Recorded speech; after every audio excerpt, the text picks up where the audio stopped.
Good afternoon, and a warm welcome to everyone joining us from around the world.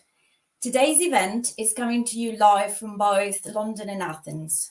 I'm Elena Wilson, IBIA's Marketing and Business Development Lead, speaking to you from London, and I'm joined by our Chair, Konstantinos Kapitanakis, and our Executive Director, Alexander Prokopakis, who are live from Greece. First of all, I'd like to extend our sincere thanks to our member Base Blue for kindly hosting the events today live in Athens. And we're really excited to have you here today and share how IBIA is evolving to meet the challenges and opportunities of a rapidly changing marine fuels landscape. Over the next half an hour, you'll hear from both Konstantinos and Alexander as they walk you through IBIA's growing areas of work. Unveiling the refreshed logo and brand identity, and if time allows, taking a few questions from the audience. Also, if you can drop your questions into the Q&A section on the right-hand side of your screen throughout the presentation, that would be great. We'll get this to the end. So without further ado, let's get started. Konstantinos, the floor is yours. Thank you. Thank you, Elena. Hello, everyone. I'm very pleased to share with you all how IBIA is strategically expanding its focus in key areas. Today is about our new brand narrative, but I must start from last week's MEPC. The decision to adjourn the MEPC special session of last week and so not adopt the IMO net zero framework leaves the development of global rules to price GHG emissions from international shipping in limbo. Now, at the heart of IBIA's mission is ensuring that our members' voices are heard at the highest level. Some members, last week, thought it best to adjourn the meeting for 1 year. This is disappointing, yes, and creates uncertainty, but we must remain positive and focused. We at IBIA are dedicated to a future-proof maritime energy industry, and we continue working on that. As a matter of fact, right now as we speak, our IMO representative, Dr. Edmund Hughes, sits at the intersessional working group, which aims at preparing the guidelines, the implementation guidelines, so to build confidence in the framework. Importantly, next week, on the 30th of October, we have at IBIA a dedicated members' meeting where last week's and current week's developments will be fully analyzed and discussed with Dr. Hughes. It is exactly through our engagement with regulators, and especially at the IMO, and that we bring practical industry perspectives into the global policy-making process. Our role, IBIA's role, is to make sure standards are not only ambitious, but also realistic, achievable, and grounded in operational results, fully aligned with regulators. The transition to low and zero carbon fuels is the biggest challenge of our time. There's no doubt about that. IBIA, as a global advocate and representative of maritime energy, is committed to supporting this transition by helping our members understand and navigate and safely adopt new fuels, whether it's biofuels, LNG, methanol, or ammonia, as well as technologies for greater efficiency of the existing fleet. This includes offering guidance on safe handling, technical standards, production, regulatory compliance. By providing practical expertise, we are helping to bridge the gap, because there is a gap, between fuel production and vessels operation, ensuring that the path to decarbonization is not only sustainable, but also safe and reliable. In that sense, IBIA offers platform for learning, dialogue, and the exchange of expertise. Through our training program, multi-layered and very hands-on working groups, as well as our events, we provide opportunities to deepen understanding of complex issues such as sustainability, compliance, and digitalization.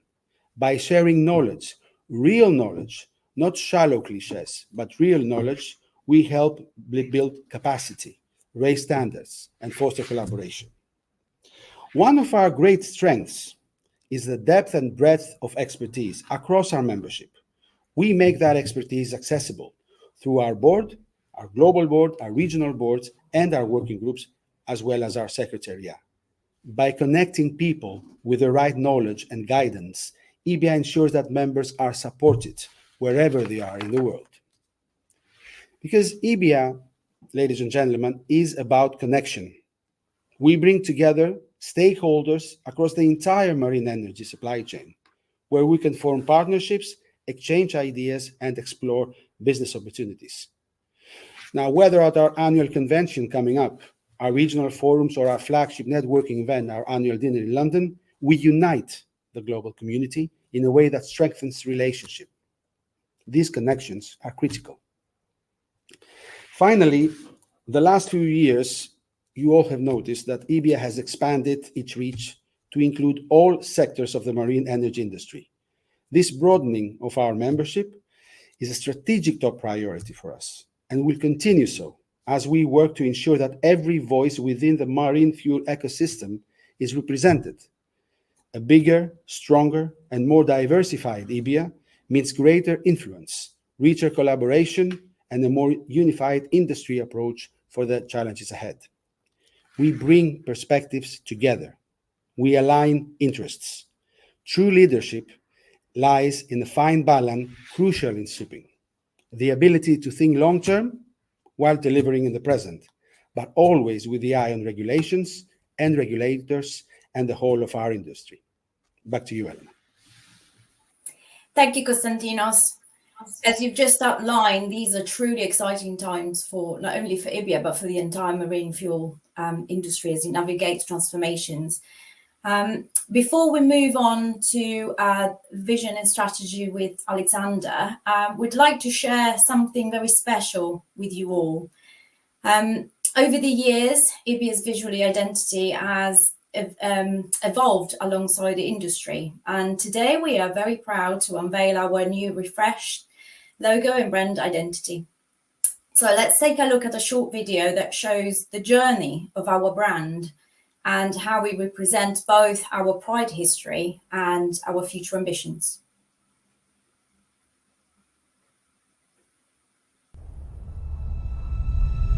The shipping industry's fuels and bunkering landscape is changing. As ship owners and operators transition to low or zero carbon fuels, the bunkering infrastructure and processes to safely deliver these fuels to vessels needs to be put in place. IBIA plays a vital role in tackling the industry's challenges. We make sure fuel quality and investment in traditional bunker fuels are maintained during shipping's transition to cleaner energy. We connect the dots between traditional and alternative fuels.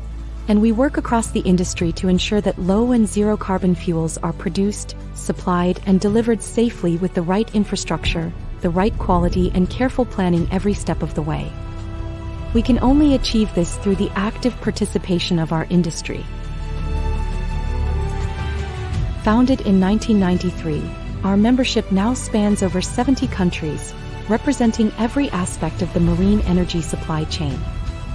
At IBIA, we strive to represent all our members' voices through advocacy and regulation, network engagement, and education. With consultancy status at the IMO, we are uniquely positioned as an independent forum to educate, inform, and develop standards across the marine fuels supply chain, supported by our diverse membership. And we continue to grow our membership, welcoming participation from organizations and individuals across the maritime industry to help achieve our goals.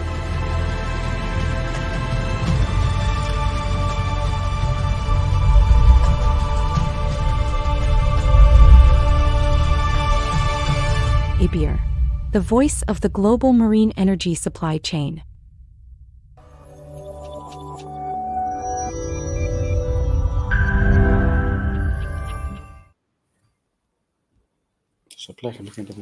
Thank you, Elena. As we just saw in the video, the refreshed IBIA brand is more than a design change. It reflects who we are today and where we are heading. Our new logo is built around three key elements: the two vessels symbolizing the act of bunkering itself, the heart of our industry; the globe representing IBIA international reach and our role as a global voice; and the green element, highlighting the transition towards greener, more sustainable shipping. Looking ahead, all three IBIA previous logos had the globe at their base. With this update, we are adding meaning by directly connecting our identity to bunkering, while also reflecting the industry's transition. In short, global, bunkering, and green. Why does this matter? Because bankers today are more relevant to shipping than ever. Fuel choice, safety standards, and sustainability are now central to the industry's future, and IBIA's identity needs to reflect this reality. But the logo is not one part of the bigger picture. Our new brand narrative captures the broader role that we play. IBIA is the voice of the global marine fuels and energy supply chain. We are committed to transparency, quality, and high standards in the pursuit and delivery of marine fuels to vessels. As the industry transitions to low and zero carbon fuels, we help connect the dots between production and delivery, ensuring the infrastructure, quality, and safe supply are in place. At the same time, we continue to safeguard fuel quality and infrastructure investment for traditional bunker fuels during the transitional period. We can do this because of diverse membership, spanning to more than 500 members over 70 countries across the entire supply chain. Fuel suppliers, traders, brokers, ship owners, surveyors, port authorities, equipment makers, lawyers, insurance, consultants, service providers, and more. This diversity is our strength and is what allows us to represent our members' voices with credibility and authority. Through our network engagement and education, we provide open platforms for knowledge sharing, training, and dialogue. Through advocacy and regulation, with our consultancy status at the IMO, we ensure the industry voice heard where it really matters. This is the emphasis of IBIA's brand, an independent, trusted forum that informs, educates, and connects, driving progress for our members and for the industry at large. As is important of what we say is how we say it. IBIA's tone of voice reflects our values. We want to be progressive, inclusive, and optimistic. Our language should speak ideas, encourage collaboration, and make everyone feel part of the journey. We're here to support, guide, and provide clarity. Whenever it's a technical issue, regulatory update, or advice, our role is to be a trusted source of knowledge. We deal with facts. Our statements are evidence-based, diligent, and credible, because our members and regulators rely on us to be accurate. This balance is what makes IBIA approachable, yet authoritative, an organization that listens, informs, and leads. At this point, I would like to highlight an important milestone coming up for us, the IBIA Annual Convention this November in Hong Kong. This year's convention is not only our global gathering, it has also been recognized as a flagship event of Hong Kong Maritime Week. That alone is a testament to how bankers are more relevant to shipping than ever. We look forward to welcome many of you there for a timely discussion right after last week's MEPC meeting, being the first global gathering of our industry, and of course, for the networking opportunity that make IBIA events so unique. And while our new logo identity sets our tone visually, they also come with new tools and updates to better serve our membership. A new networking platform, which is already in place, and my IBIA app, which will be rolled out soon. A new website to be launched in the first half of 2026, and currently an ongoing, very important review of our membership structure and governance. This includes updating our articles of association, unchanged since our reception, to fully align with the revised bylaws adopted last year. These are exciting times for shipping, for bunkering, and for our association. So our new brand is not just about how we look, but how we act, how we communicate, and how we connect the global shipping community. It's all about building the future of bunkering together. Back to you, Elena.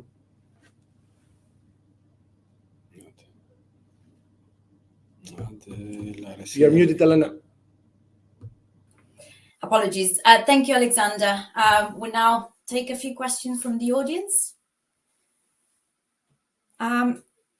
Right, we got one here. Can you tell us which organizations make up IBIA's membership today and how you see this changing in the future? The growth that we saw in IBIA over the last couple of years came not only from organizations that people think traditionally involved in bunkering, came also from associations.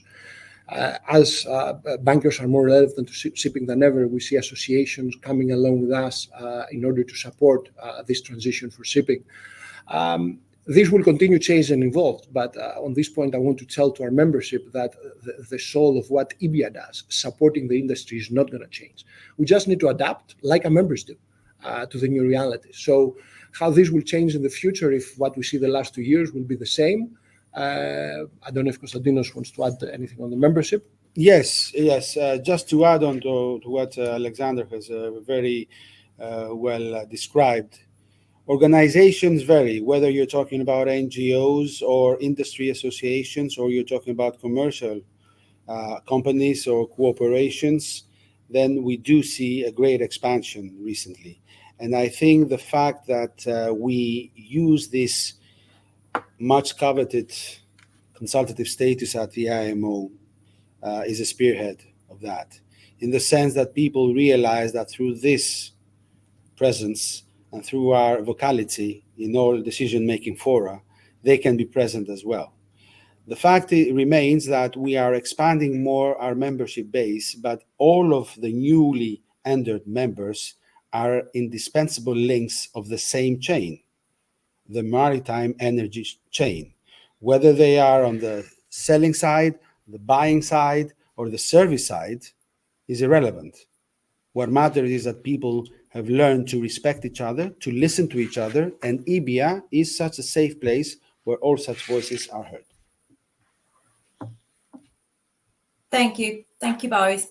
I just want to remind the audience to use the Q&A section on the right-hand side of the screen for the questions. We have another one. In March 2024, you were seeking feedback on a possible change of name for IBIA to represent the future of the marine fuel landscape. Is the plan now to keep the name unchanged? In a short answer, yes. We started with the support of our board a year and a half ago, a brand audit for our association. We wanted to see what people think and talk about IBIA when IBIA is not in the room. So we did a stakeholder survey, not only our members, included, of course, our members and outside players of our industry. The consensus was that we need to remain focused of what we do, and this is bunkering, and that's why you saw this change in our logo as well. The two vessels that was missing from our brand so far. So to answer the question very shortly, the IBIA for the foreseeable future, the bunkering is not changing. If I may, what we keep on saying, even amongst ourselves, reminding ourselves that there is not a more inclusive word for the full procedure than bunkering. People sometimes tend to focus that it only concerns one aspect, whereas it doesn't. It's everything, and with whatever fuel or energy provider is there to propel our ships. So bunkering encapsulates the very essence of the full marine energy chain. And this is what IBIA represents, hence the decision to maintain our name for now. Got another question. How does IBIA participate in the IMO, and will anything change there? Yes, two questions then. IBIA participates through our IMO representative, Dr. Edmund Hughes. We have a consultative status for more than 20 years now, so we participate in both plenary and working groups and in the sessional working groups. We are in continuous contact with various other organizations which have either a spectator or consultative status or an active membership status at the IMO, hence our co-sponsorship with plenty of them and on a variety of issues. We have managed to cooperate across the board with countries and associations, just to name a few, ICS, Brazil, IBIA, and many others, on a variety of technical and operational issues. So, and as I said during my introduction, our IMO representative is sitting right now at the intersessional working group, which aims to smooth out the guidelines which are desperately needed for the implementation of the net zero framework. Whether anything will change there, something changed last week. That's the problem. Something changed last week, and procedures with which we were accustomed suddenly were appended. I think that showed that the industry remains politically fragmented, not technically fragmented. But as I said, I think something will change now in the sense that we have the time to discuss all the elements which rose serious concerns to some members, and they wanted some more time. And I think this time now is definite. It's 1 year. It's not vague. And I think work has already started. And I believe that either today or yesterday, Secretary General Arsenio Dominguez pointed out that this is a huge opportunity for further discussions.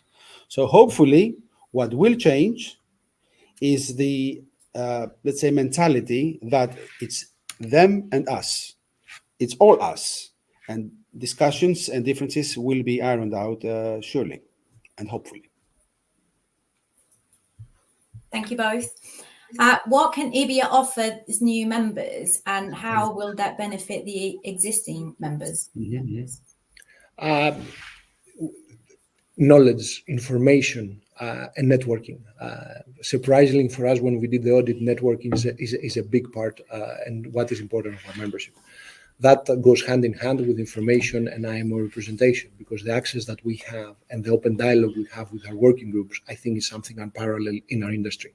And that shows in the recent submissions. And it's not a coincidence, Konstantinos mentioned that our IMO representative is an IMO today, that our submissions are first on the discussion of this week. So the relevance. So our IBIA members get information, get representation. In simple words, they get their voice in the industry.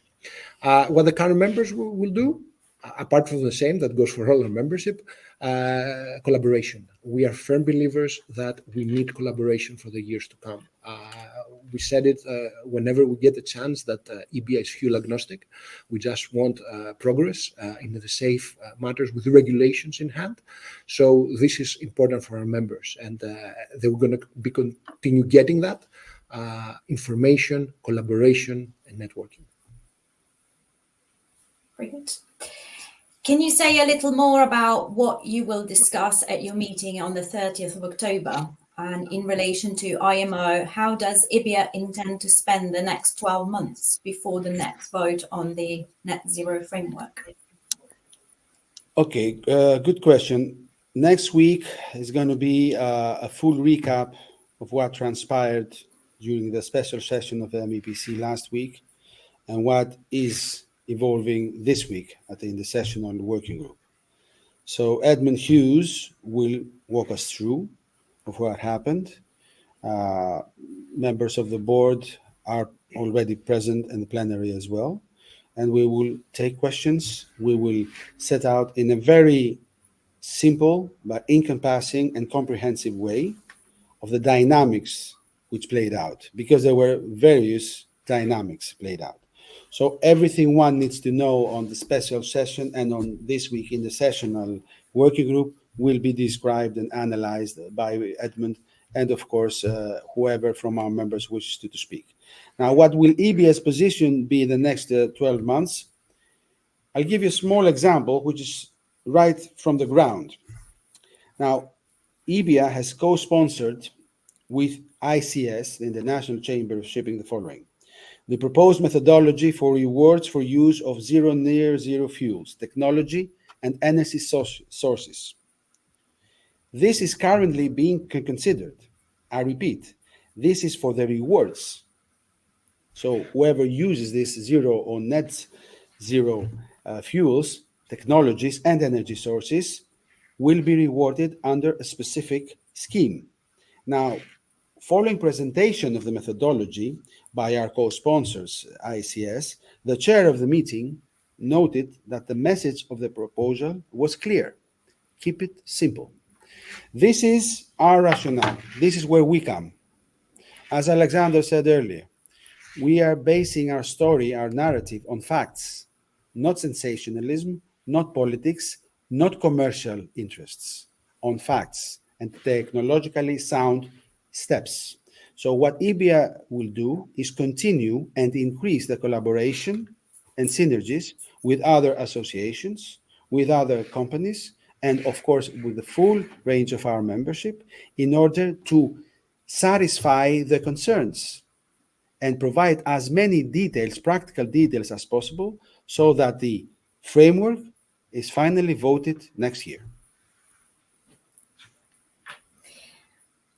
Do we have time for one more question, please? Sure.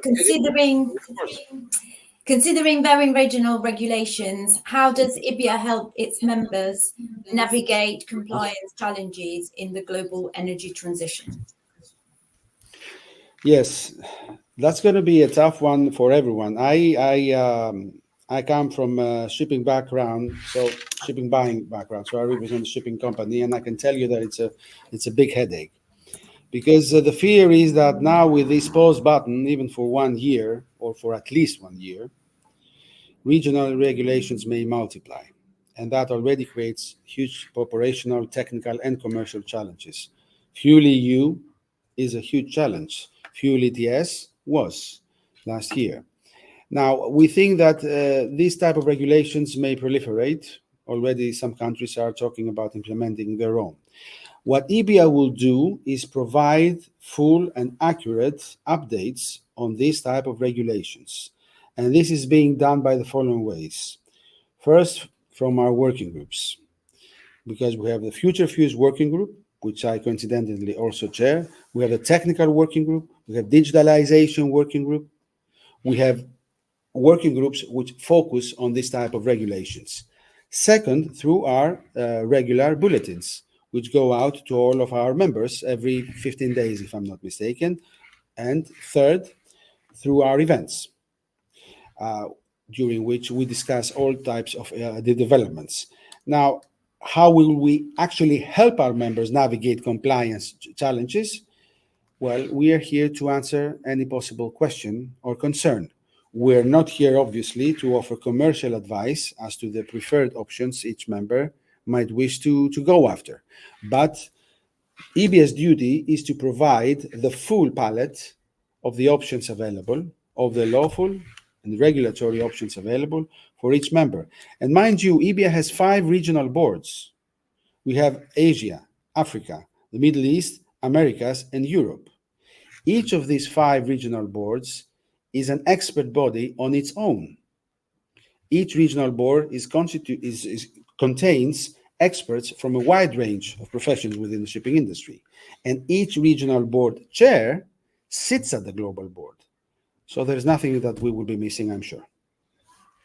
To add on Konstantinos' point, just for the regional boards, we have what we call in IBIA a global logic. We are a global association and we represent the stakeholders, but because of our regional boards, we have a local mindset that we can cater to these needs of our local and regional members. I want to touch to just finish up with one question that came up about what IBIA stance will be on the net zero framework. Unless the board or her members point us the other direction, I think IBIA, prior to the events of last week, had reaffirmed that we are standing behind the net zero framework. So, of course, unless somebody else brings a different view, and we have stated that we are open to discuss the best way in order to move forward, but IBIA has reaffirmed, and with a statement after the meeting, that we stand behind IMO and the efforts for the net zero framework. So that hasn't changed, but if you had asked us what would happen last week, I don't think many of us would have seen these results. So we'll see. Facts remain the same. There was a famous question to a famous person, why didn't you change your mind? And this famous person said, because facts changed. And when facts change, I may change my mind. As facts, scientific facts stand right now, we are strong believers that the framework, even though many crucial details are missing, crucial details will be discussed and hopefully smoothed out, because we do need a global regulation. And we do need to make sure that shipping is the first industry which points to that direction.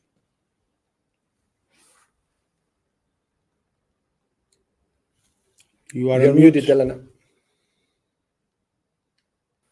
Apologies, because otherwise it's noisy. Unfortunately, we have run out of time. But we will endeavour to answer all the questions that we haven't been able to get to today as soon as possible, and follow up with additional information about these sessions. Before we close, please don't forget to complete the short survey after the event. You will get redirected to a short form, please do it because it's very important for us. And also, I'd like to say a big thank you to our presenter, Konstantinos and Alexander, for sharing the exciting news and chapters for IBIA. And thank you, Elena. Before we close, we can go off script. It's a live event, so I don't think anybody will mind. Just because we have a big audience, it's a good opportunity to say we have an ongoing BIMCO IBIA survey about the transparency and MFM in an industry. Please participate. It will be good to have the responses that we had back in 2022 in order to see where our industry is heading on that aspect, because we have so many things in our plate anyway. Yeah, it's a live survey, and it will help us a lot to see how our membership feels about that. This gives to IBIA ammunition to approach regulators. This type of extended surveys, together with such an organization as BIMCO, will give IBIA crucial feedback and knowledge for us to approach, as we already do, to approach the port operators and the port authorities to see where this aspect is going, because we do need transparency, and MFMs are a tool which points to that direction. It's your chance to have your voice heard, so do it. Absolutely. Also, a special thank you to our member base, Blue, for kindly, for their kind hospitality today for you both. And of course, thank you to all of you for joining us today. We appreciate the time and the interest, and we look forward to seeing you, many of you, at the annual convention in Hong Kong next month. Until then, thank you. Thank you very much. Thank you all. Thank you. Bye-bye. Enjoy.